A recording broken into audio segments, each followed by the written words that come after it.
The Roman Empire is more than just a state, it is a civilization that defined the face of Europe and the entire Mediterranean.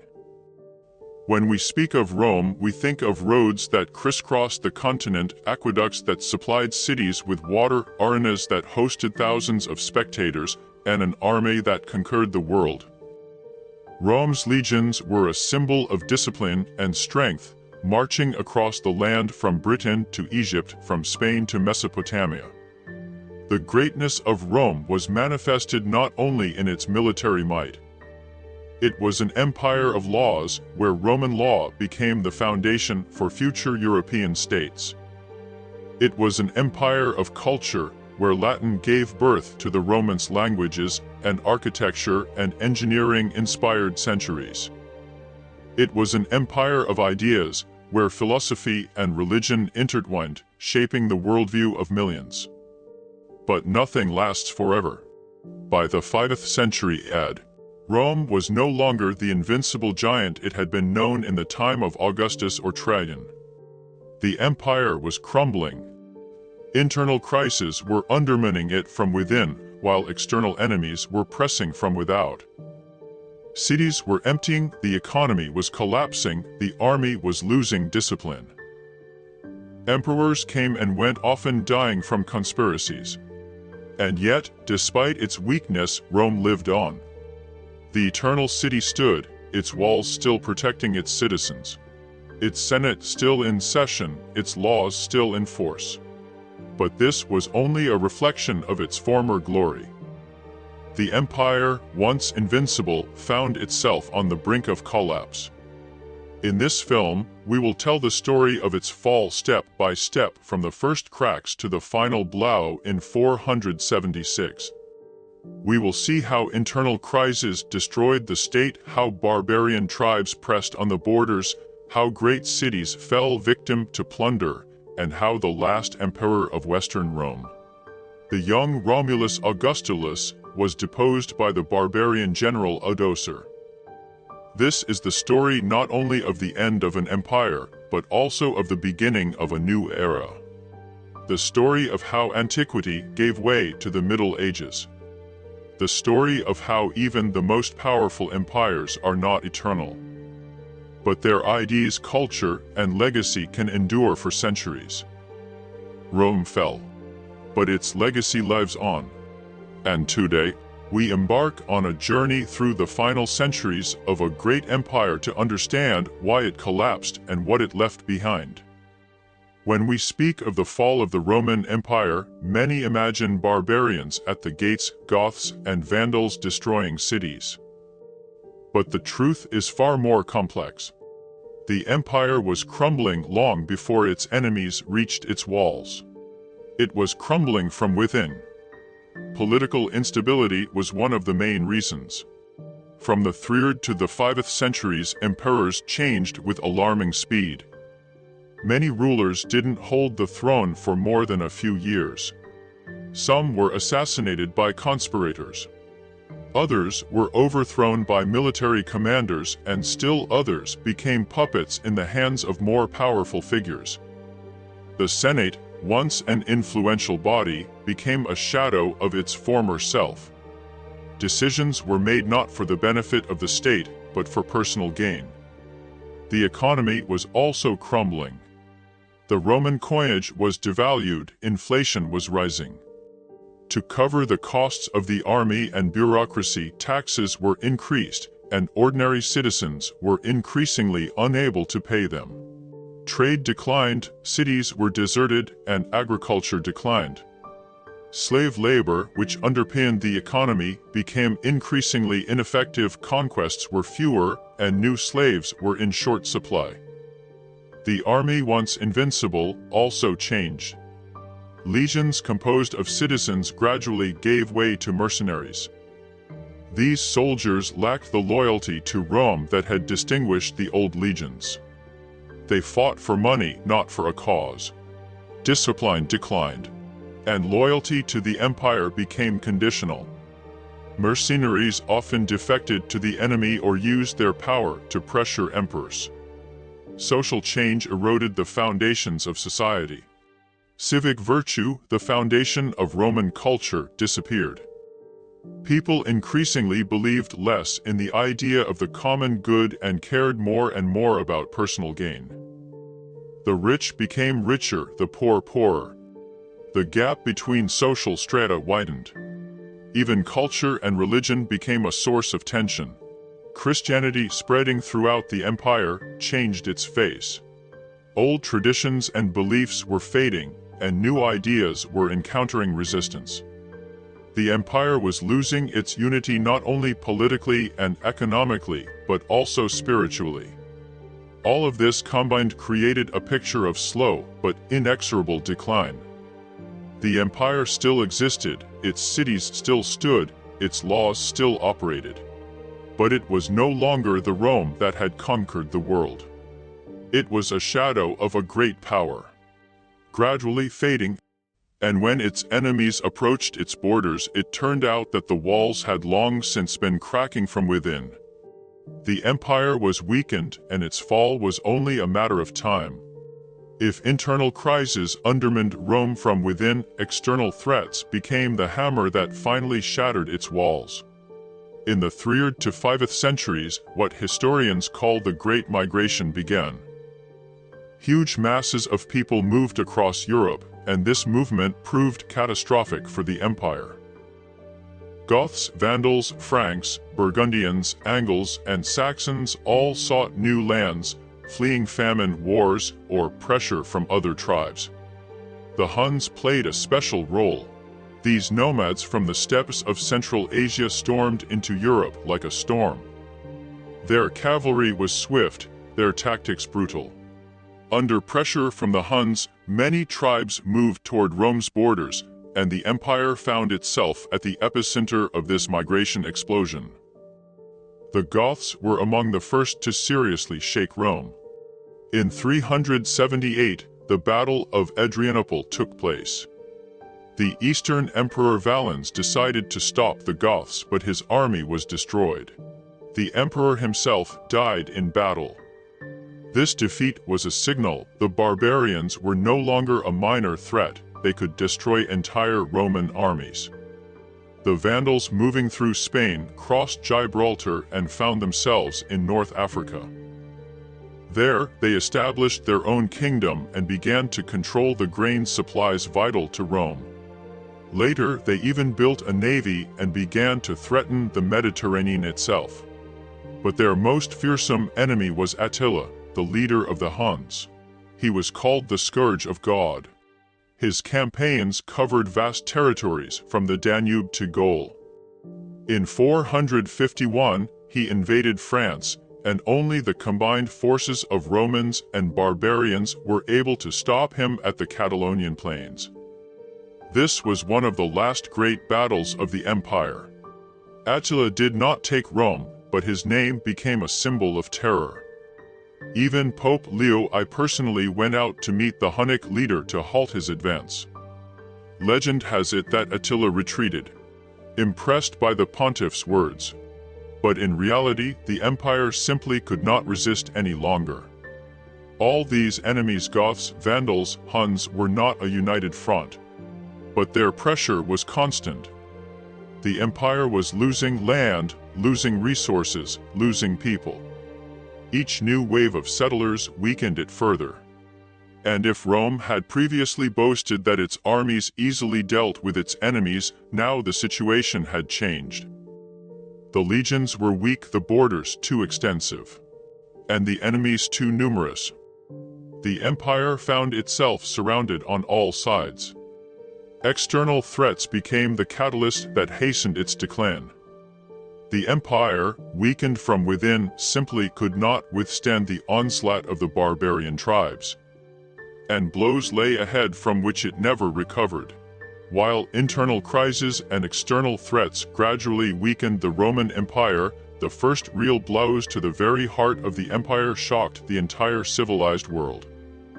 For centuries, Rome seemed impregnable. Even when enemies invaded Italy, they rarely reached the city itself. The Eternal City was a symbol of strength and stability. But at the beginning of the 5th century, this illusion was shattered. In 410, an event occurred that shocked contemporaries. The Visigoth king Alaric led his troops against Rome. The city, once the center of the world, was defenseless. After the siege, the Goths stormed in and sacked it. This was the first fall of Rome in 8 centuries. People could not believe that the capital of an empire that had ruled the world had fallen into the hands of barbarians. Chronicles of the time describe the horror of the inhabitants. Houses were destroyed. Temples were desecrated, people died or were enslaved. Even Christian churches, considered sacrosanct, didn't always save the fugitives. For many, it was a sign of the end of the world. Saint Jerome wrote, "The world has collapsed and I live in its ruins." But this was only the first blow. In 455, Rome fell again, this time to the Vandals. Their king, Gaiseric, led an army from North Africa and captured the city. The plunder was even more brutal. The Vandals carried off everything they could: gold, silver, works of art. Even treasures from the temples were stolen. These 2 sacks became symbols of the empire's decline. The eternal city, which for centuries had seemed inviolable, proved vulnerable. Europe shuddered. If Rome had fallen, then nothing lasts forever. But the attacks on the capital were only part of the overall picture. The empire was losing territory. Britain was abandoned to its fate. Gaul and Spain gradually came under the control of barbarian kingdoms. North Africa, a vital source of grain, fell into the hands of the Vandals. Each new blow weakened the empire further. Rome could no longer recover. Its army was too weak, its economy devastated, and its political power unstable. The first blows against Rome showed the world that the empire was no longer invincible. It was a signal the end was near, and the final decades of its struggle for survival lay ahead. After the first blows to the capital, it became clear that the empire was rapidly losing strength. But the final decades lay ahead, a time of chaos, weak rulers, and eventual collapse. In the late 4th and early 5th centuries, the empire finally split into 2 parts, East and West. The East, with its capital in Constantinople, proved more resilient. Its wealthy cities, developed trade, and strong army allowed it to survive. The West, however, was descending into chaos. Rome, once the center of the world, was now merely a symbol, and real power was shifting from hand to hand. The emperors of the Western Empire increasingly became puppets. Their power was nominal, and decisions were made by military commanders, or barbarian leaders, who effectively controlled the army. Many emperors were too young or too weak to govern the country. For example, Valentinian I, who reigned in the first half of the 5th century, proved incapable of stopping the disintegration. His reign was marked by intrigue, assassinations, and the loss of territory. At this time, barbarian tribes continued to gain strength. The Visigoths established their kingdom in Spain, the Franks established themselves in Gaul, and the Vandals controlled North Africa. Each new kingdom broke away from the empire, and Western Rome lost more and more land. Cities were deserted. The economy collapsed. Trade declined. Even Italy, the heart of the empire, became an arena for struggle. The emperor's authority in Ravenna, or Rome, was nominal. Real decisions were made by military leaders such as Ricimer, a German general who effectively ruled the empire, installing and removing emperors at will. In the final decades, the empire lost even its symbolic stability. Each new ruler was weaker than the last. Each year brought new defeats, new losses. The empire could no longer recover. The East looked to the West with alarm, but could offer no help. Constantinople, preoccupied with its own problems, understood that the West was doomed. The final decades were a time of agony. The empire still existed on paper, its laws were still in force, its senate was still in session. But it was only a shadow of a great power. Western Rome was slowly fading, and its end was only a matter of time. 476 AD is a date that has gone down in history as symbolizing the end of the Western Roman Empire. But to understand its significance, we must consider the final steps, the final phases, and the final events that led to this moment. At this time, the young Emperor Romulus Augustulus sat on the throne of Western Rome. His name alone was symbolic. Romulus was the legendary founder of Rome, and Augustus was the first emperor who transformed the republic into an empire. But this youth, only about 16 years old, possessed neither strength nor power nor authority. He was merely a puppet in the hands of more powerful men. Real power rested with a barbarian general named Odoacer. He was a German serving in the Roman army and effectively controlled the troops. When the soldiers, mostly German mercenaries, demanded land and payments, the imperial court was unable to meet their demands. Then Odoacer decided to act. In 476, he deposed Romulus Augustulus. The young emperor wasn't killed, he was sent into exile, where he lived out the rest of his life in silence. But the very act of deposing became a symbol of the end. After this event, the title of Emperor of Western Rome no longer existed. The Senate, realizing the reality, sent the symbols of imperial authority to Constantinople, to the Eastern Emperor Zeno. It was a gesture of recognition. The West no longer had its own emperor, power was concentrated in the East. Interestingly, the fall of the empire did not occur in a great battle, not in a bloody skirmish. There was no heroic resistance, no epic defense. The empire died quietly like an old man exhausted. It was the end not only of a state, but of an entire era. For contemporaries, this event came as a shock, but many understood that it was inevitable. The empire had long been fading, and 476 merely consolidated what had been unfolding for decades. At this moment, the ancient world finally gave way to the Middle Ages.